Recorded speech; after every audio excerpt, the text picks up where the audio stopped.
All right. So we've cast some games to Blatm, and then you suggested that do a bit of an interview. Uh, I don't have loads and loads of viewers, so maybe I'll put this on the Reddit and the subreddit and in the channel and try and get people to watch it. But I was wondering if do you think I'd get more views interviewing Sibin? I mean, Sibin is definitely a more well-known guy, right? Everyone knew him in One Draw. So, I was pretty. People didn't really know me too much in original duels. I mean, I entered a few tournaments, and people, some players knew that I was someone they would face in tournament from time to time. But yeah, I wasn't super well known. So I would say yes, definitely, you would get more views if you interviewed Sibin. Maybe we can remedy that if people get to know you. So maybe tell us about how you found Duelist. It was Kibler's stream. I actually started playing Duelist the exact same day as Citizen. It was December 27th, 2015. I just happened to be following Kibler, and he was just playing Duelist for fun. He wasn't sponsored or anything, and I started watching his stream, and like, wow, this game looks sick, and I went and I started playing. Right, so you're watching Kibler, so presumably you're already into card games, but you're into tactics games. What kind of similar games have you played before? I played Magic the Gathering as a little kid, and some Yu-Gi-Oh as well. And I'm just that kind of person who likes puzzles, right? A lot more than I played my fair share of like Counter Strike and stuff like that, but I'm sort of a puzzle kind of guy. So I view sort of tactics games, card games as basically big puzzles. But Duelist was sort of the first time I was really serious about a game. I had this passing interest in Magic the Gathering and in Hearthstone, but I didn't play a ton of them. So it really started with Duelist for me. That's good. It's interesting. So you started playing Duelist. How'd it go? Like you mentioned that you played in some tournaments, you played a ladder. Do you remember how Duelist was when you first were getting into it?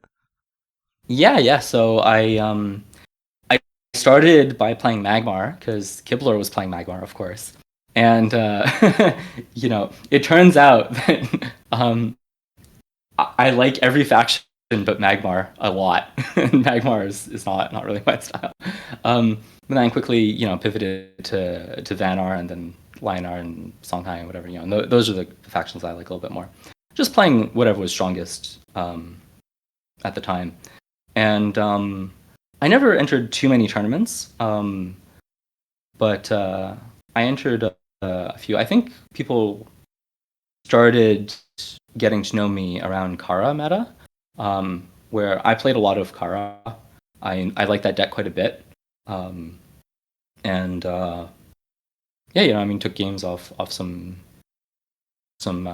really good players, and then after that, Kara got nerfed and Meltdown came out, and I was like, Meltdown, and I didn't play too much after that.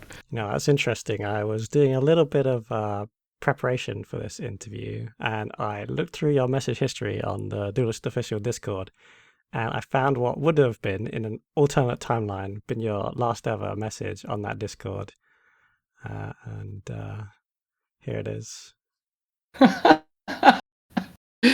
Lost my first time to a 1-in-4 Meltdown with certain lethal next turn. This game is really going places. I remember this game. This was I was playing Lionar against a Vanar deck, one of the first, maybe the first game after the Meltdown expansion came out, and I was like, man, that I really don't like this. This is really dumb. And I remember, I couldn't recreate the board state exactly, but I remember, I think I remember the board state pretty well. And I was like, man, this just, it just isn't for me. Right. So that's sort of how you left Duelist. Then there was a big gap. Were you doing much in between then and joining the dev team? Yeah, so I switched to playing some other tactics games. Kind of Duelist made me hungry for being like a young competitive player, right? Before Duelist, I was kind of chill. I was just like a normal card game person or normal game person in general. That's like, just gonna ladder, have fun, hang out with my friends. But then after Duelist, like, man, being like really competitive, trying to be the best, that's what I want. So I'd go and I'd try and find games where I had some chance of being the best at. And I mean, honestly, it makes games a lot harder to enjoy these days, because if there's a game where I have, no chance of being the best, it's really hard for me to get into it. So I started playing this tactics game called Atlas Reactor, which is, some niche title, and it's kind of hard to describe. It's 4v4 simultaneous turns. It's kind of got like XCOM vibes, but there's no like chance to hit or anything. It's really sort of a tactics MOBA thing. It's like a combination of chess and poker, similar to Duelist. It's got a grid. It's a really sick game. It's amazing. It's beautiful. It's one of the most creative games that I've seen. Like it's just fantastic. And so I played that for many years. I sort of wore a lot of hats playing that. I cast a lot of tournaments, I organized a lot of tournaments. There was a time where I was world champion at that game with a team. It's a team game, but I was the captain of a team that won the world championship.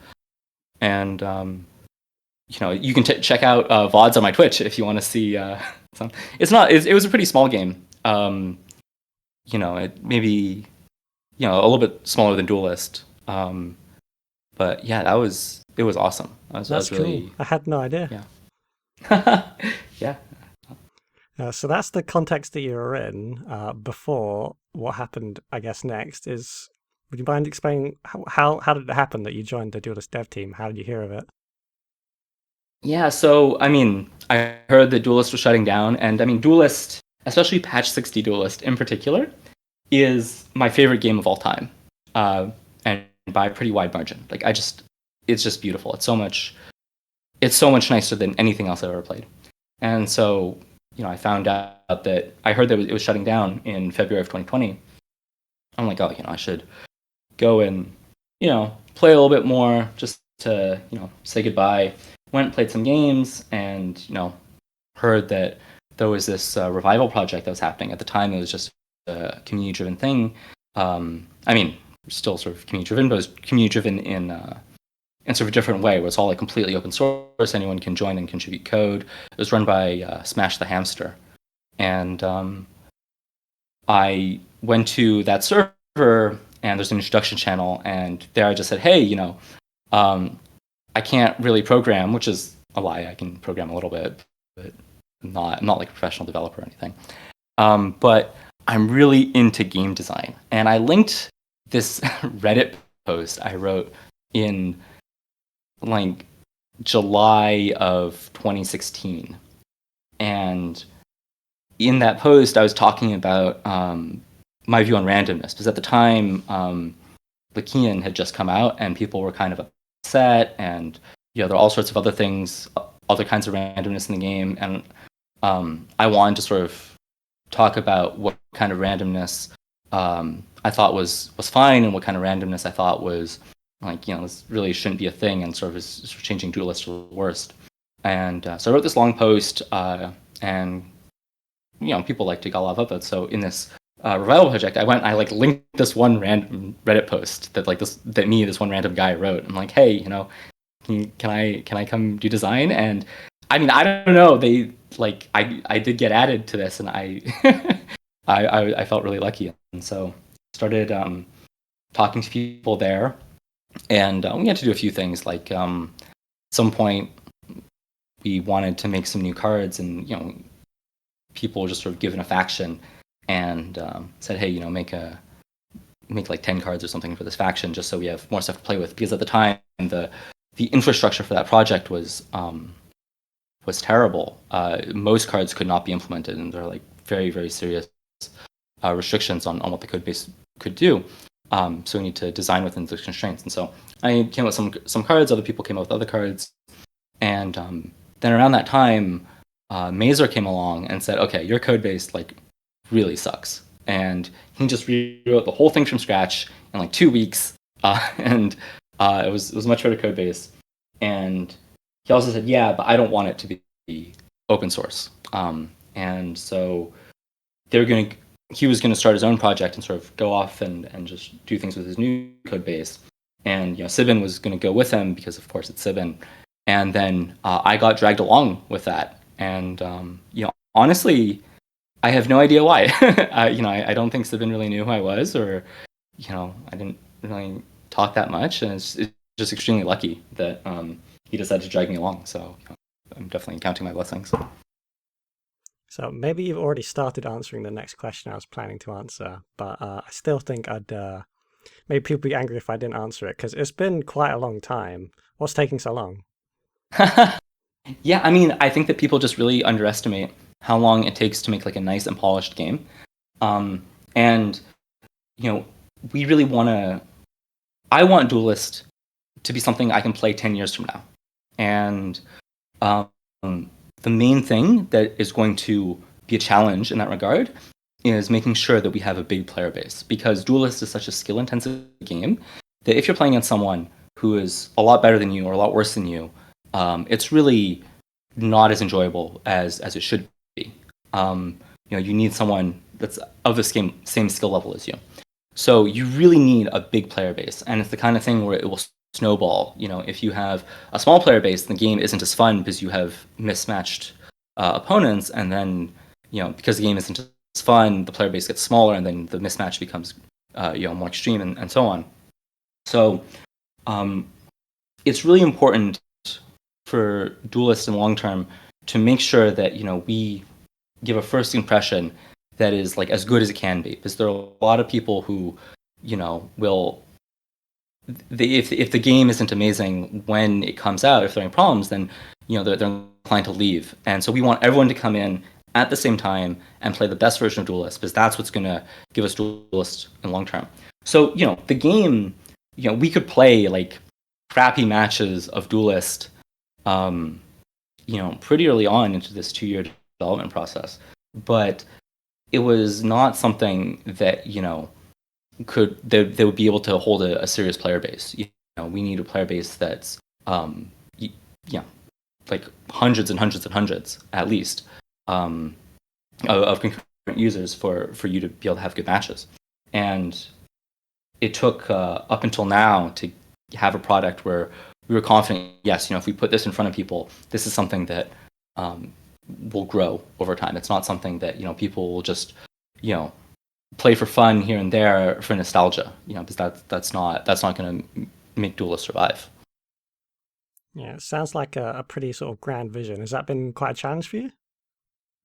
I mean, honestly, it takes a lot of confidence, and it's hard because I don't feel like I really have that confidence. So yes, it's been challenging, but yeah, you just sort of need to really believe that this is really the right way to do it, and it's sort of at some point becomes so abstract. 2 years is a long time, and longer than the scale of sort of intuition, where you can't, at some point you just sort of have to trust abstractly that it's the right thing to do without really feeling it in your bones, But I mean, it definitely is the right thing to do, but yeah, it took a kind of thinking that I hadn't really had to do before, and that was difficult. And if the game's going to last, you're probably going to need to look out for how you deal with new players, how you can retain them and bring them on board. Mm-hmm. Yeah. Yeah, I mean, we this is one of the things that I don't know, we might be talking about in a few hours at the weekly design meeting, where I'm gonna start working on starter decks for new players, stuff like that. We've been talking about puzzles recently. I went over the puzzles, and they're very good. There's some that maybe you could get tweaked a little bit, but yeah, this is something that I think is going to be one of the most important things that we ever do, is making a very, very good new player experience, because that sort of is a like a multiplier for the rest of the game, right? If you make it 5% better, then like every single player goes through that, and that 5% benefit applies to everyone in the history of Duelist. So we're going to take a lot of time and put in a lot of effort to making sure that that's as good as we can get it. Of course, people in game design, like, they know that the new player experience is extremely important. Eric Lang, the guy who made original Duelist, like, he's an excellent game designer, and he knows all this stuff, and he clearly spent a lot of time on the new player experience for original Duelist. So thankfully, we can just reuse a lot of that. There was a lot of that we're not going to be able to do better than. But the advantage that we have is that we have a much better understanding of the game than anyone who is doing it the first time around. So we can, for example, make better starter decks because we can know what makes a good starter deck a lot more. I was also thinking that probably another key point in that would be balance. I heard that one of the reasons that you sort of internally chose patch 0.6 is that a lot of people remembered it as a particularly balanced patch. Can you talk a bit more about that, perhaps? Yes. So the history of Duelist up to then is that Duelist started as some crazy thing. The first footage is of 4 draw, where your hand was 4 cards and you drew 4 cards a turn. Vannar didn't exist, and so on. And then around, I think it was patch 17 or something, that it switched to 2 draw, and this was summer of 2015, and then he went through a ton of iteration, but a ton of very different metas, changing every 2 weeks or every month, up until patch 60. And at the time, you had a ton of players and a ton of very good players. You had tournaments that were over 100 people. You had a lot of very, very good card game players. The ones that we know, like the fixtures of a lot of the fixtures of the Duelist competitive scene, they started in 2-draw, but also you had people like professional Hearthstone players, professional Magic players, Kibler, Tom Martell, Dog, Firebat won one of the King of the Betas. They're all playing. So it was a really big game at the time, and it went through a ton of iteration. From the change to 2-draw up until patch 60, which is the last 2-draw patch. And then patch 61, it switched to 1-draw, and then patch 63 was the Steam release, and then the final patch was patch 96. So it's not really fair to just count the patches and compare, because of course the patches became much less frequent after Steam release. But patch 60 had a lot of iteration, right? And Duelist was designed basically with a lot of it was designed with 2-draw in mind, or at least with the idea of drawing many cards. And a lot of stuff right after they switched to 1-draw, it didn't really make sense. Like, you could feel like you were playing a different game, and sort of a bunch of band-aid fixes, but it didn't really, it wasn't quite what the game was designed to do. So patch 60, in my mind, is the most polished that Duelist has ever been, because that's what the design vision was aiming at. That's what the most iteration went into. That's what got the most attention. And from a completely concrete perspective, every patch up to patch 60, there was some imbalance in the factions in the meta. Patch 59, Mask of Shadows had 2 attack on it, and Songhai was tier 0. In patches 57 and 58, you had Third Wish that was give a minion +3/+3 and blast. And this was also the month that Dream Gazer released. And so Vitruvian was tier 0, right? There's no reason to ever play any other deck. It's probably the biggest gap in Duelist history between the best deck and the second best deck. It was completely ridiculous. And then patches 55 and 56, that was the last patch that Songhai had 5 mana 3/3 Celerity Fox. And so Songhai was the best. And then before then, the game was, had there are 4 factions that were very good. Vitruvian, Magmar, Songhai, and Lionar. But then, and the game was really fun at the end of 2015, but it Abyssian and Vanar were like non-faction tier at that point, and it was kind of hard to see how they would ever really get a footing, because that era was in large part defined by extremely powerful AoE. Plasma Storm was 4 mana, Tempest was 3 mana, deal 3 damage. If you're trying to play something like Tempo Vanar, where you're playing a bunch of 2-drops, and you have to contest with 4 mana Plasma and 3 damage Tempest, how is this ever going to work? You're just going to get destroyed. So patch 60 is, in some sense, the most balanced Duelist ever been, because you could really play any of the 6 factions, and you could do something with any of them. All like the really egregious stuff was sort of patched out at the time, and it was the first time where there was nothing that was just like obviously ridiculously powerful compared to what other factions can do. And so it's just really special time, and it's sort of, it's lucky in the sense that it was a really big improvement over the stuff that came before in terms of balance, but it's also, I don't know, if you iterate for long enough and if you try and polish for long enough, at some point you are going to hit on something that's really good. And so patch 60 is also sort of just the product of a ton of labor and a ton of love, and it really shows. Yeah, definitely. I've enjoyed playing your version of it. But one question that I see pop up, and it's one that I think as well, because I come from One Draw, is Bloodborn Spells. Now, I don't need you necessarily to speak for the whole dev team, especially I'm curious, given that you never played One Draw and you never played with Bloodborn Spells, if you have a particular take on this debate. Yeah, well, I mean, to be clear, I did play in One Draw. I was most well known for Kara and stuff, which is all about the. But yeah, I mean, I definitely don't have the same kind of experience as like a lot of other people.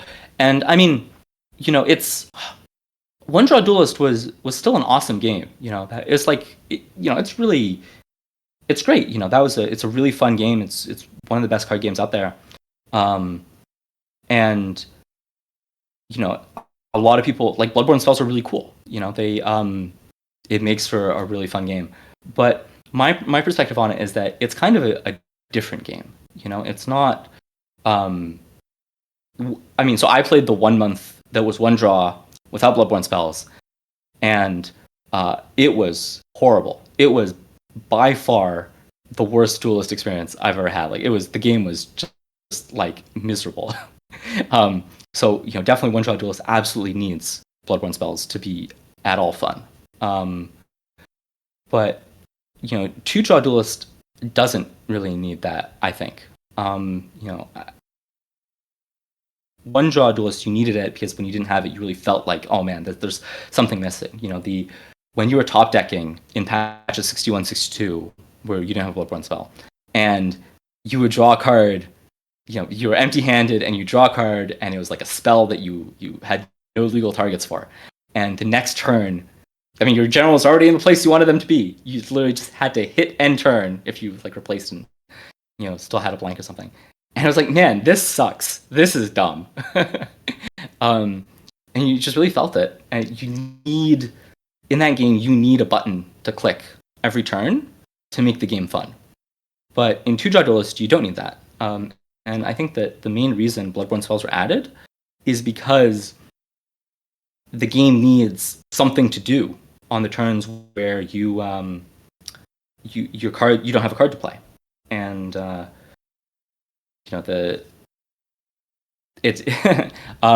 think it's worse than, say, Magic the Gathering, where in Magic, if you have to pass the turn or something, you draw a card, and whatever, some card you can't play, you just say, okay, go.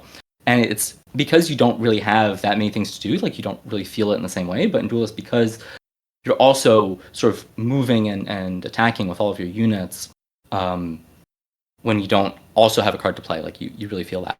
Yeah, in Magic, you can interrupt on your opponent's turn. They have to respect that, maybe you could do something in return.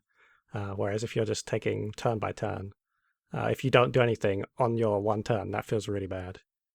Yeah, exactly. So it's really that, Bloodborne Spell is an awesome mechanic for a game, for One Draw Duelist, which is a different game and a game that really needs it. But in two draw, no one was really asking for this before, two draw Duelist was going. Whereas patches 61, 62, like before Bloodborne Spells even came out, it was like, this feels like it needs something extra. So I think that the way that the world is the best is if you go and you sort of just execute one thing as well as you can. If you think about, say, your favorite song, your favorite song probably doesn't have all of your favorite musical elements in it. It has some of them, but not all of them. And your favorite song would be made worse if you just shoehorned in certain musical elements that didn't really fit into that song.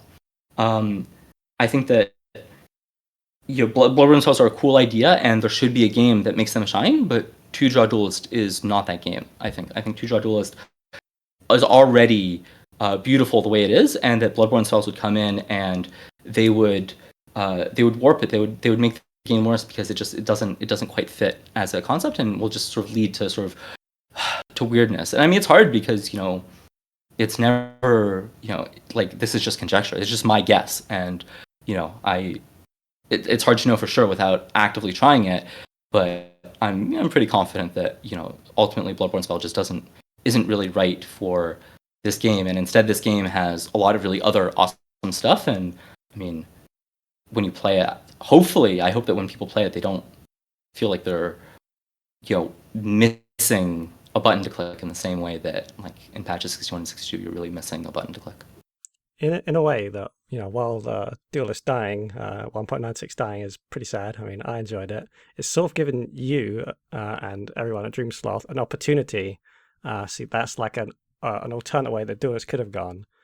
And what you're going to have to do is push forward your own vision and sell that. What's like your design philosophy for where you're going to take this version of Duelist? Yeah, I mean, this is, I think, one of the things that has me the most excited, is that we have an opportunity that's really unique, that this game in some form has already existed for more than half a decade, and we have some players who are just extremely good at the game and have a ton of experience with it, and so we can make decisions that are really, really much more accurate, much more finely tuned than what's available to game designers normally, where they're discovering the game alongside everyone else. I mean, obviously we are too, but we have a lot more to go off of them. So the way I think about it is that one of the big advantages we're going to have is this experience and this expertise, where we can go and we can we can make designs that are sort of very, very, very precise in terms of like the power level that we want, in terms of the effect we want, how they play, because we just are so much more familiar with the game than what is normal when you're designing a game. You can already sort of see this with the core set, where the core set had a pretty wide spread in power level. Wasn't wide by the standards of just normal games, but of course, Duelist players knew that many of the cards in the core set were basically unplayable, and we could go and we could take those and shore up the power level a little bit, so the power level was much flatter, and that's something that it's really nice, and that's a unique advantage that we have. So design ultimately is art, it's taste, and the advantages that I see is that we can execute our vision well, but that vision is ultimately going to be just what we personally find fun. I mean, there's always this balance of we want to have a wide appeal because we want a lot of people to play the game, because that's just like the moral thing to do, right? It's to sort of be kind and considerate of other people and selfless. But also, even from a more selfish perspective, the wider our appeal, the more people play the game, and then the higher quality the matches are, and the more fun the game is. So, of course, we're incentivized to have a wide appeal, but also, we don't want to become incoherent with our design vision. So it's always like this balancing thing. And, you can see this in songs or in movies or any other form of art, where you want to have a wide enough appeal that you're popular, but not so wide that you're watered down. So the things that I personally like are, I like the thing I like the most about Duelist is when you lose, it's because you're bad, right? Every loss, like, oh yeah, I probably could have played better. And when you're the best. When I lose, it's because my opponent got lucky.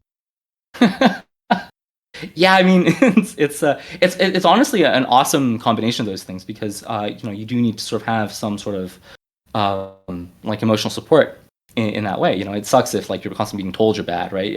Playing chess is stressful. That's not really that's not an experience that I think is like a very positive emotion for a lot of people. Though it is for some people. I do play chess, and I think chess is a beautiful game. But as someone who's really competitive, I really like that I can go and I know that if I'm the best player in the world, I will be winning 95% of my matches. So if I'm not winning 95% of my matches, it's because I'm messing up.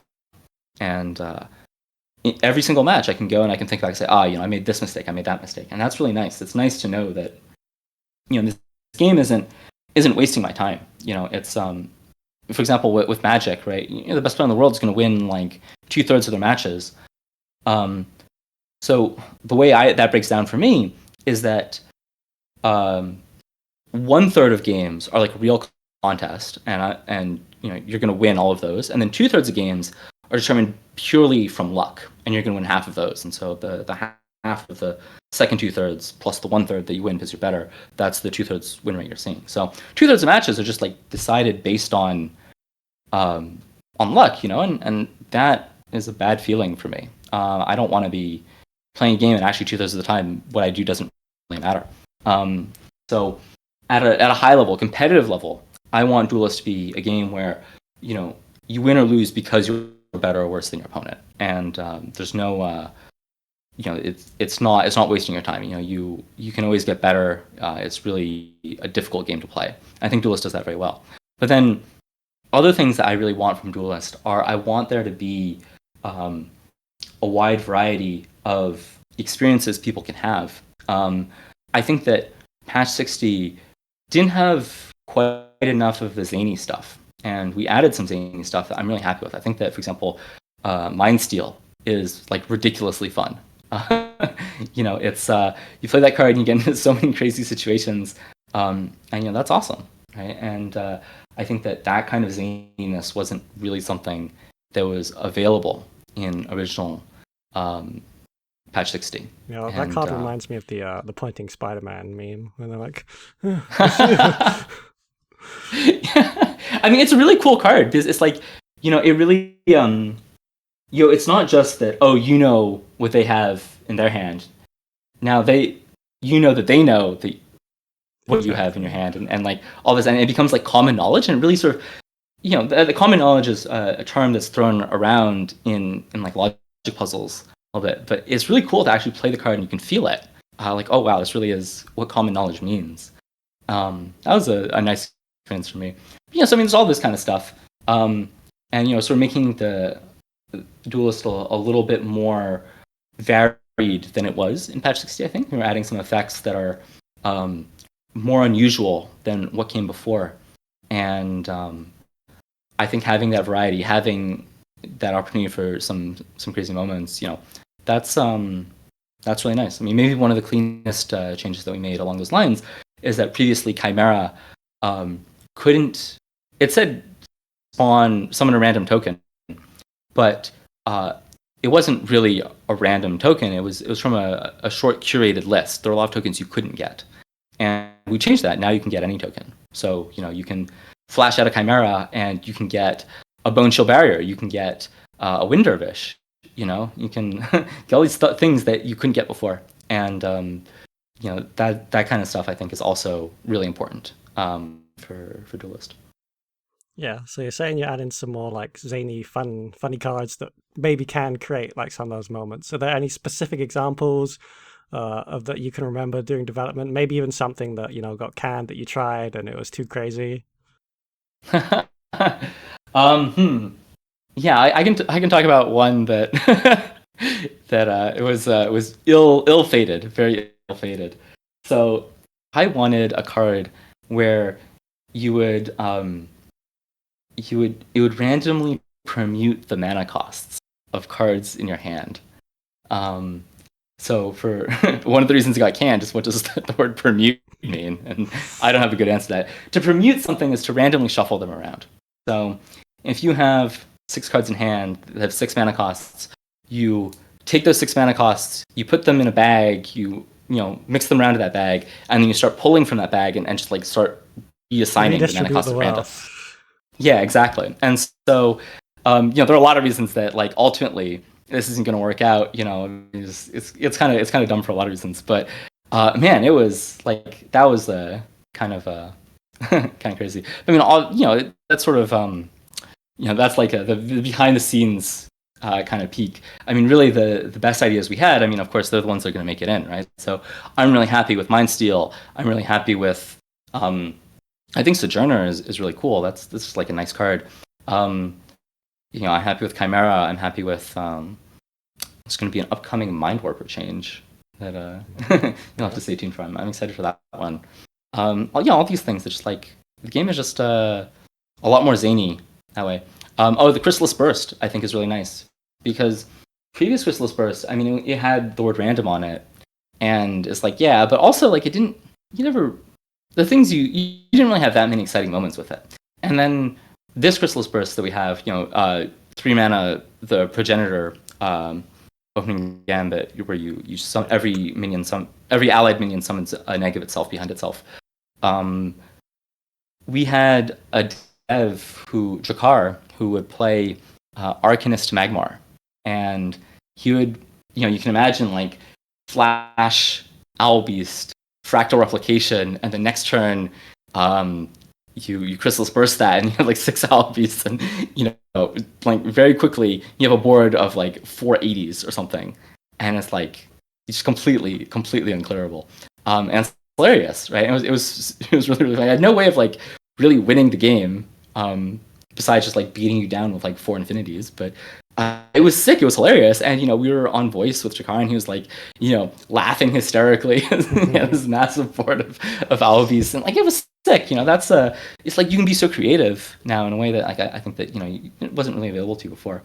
Ultimately, when I go and I play Duelyst, like I don't like give people the impression that like I'm playing like this all matter, right? Like I'm going, I'm trying to win, but like even me, the soulless spike that's like all that matters is winning.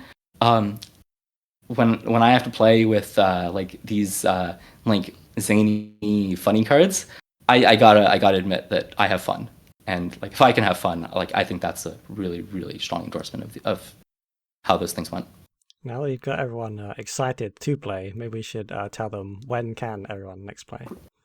Yeah, so we're having a network test September 2nd through 6th, starting at 2 p.m. UTC. And to play, just be in the Discord, discord.gg/Duleyst, and we'll ping everyone in announcements. You can also follow the Twitter. It's Duleyst2 on Twitter, and it's all going to be announced there. And just going to go and either go to a website that we'll link to you, or we'll be on Steam, and you can go play on Steam.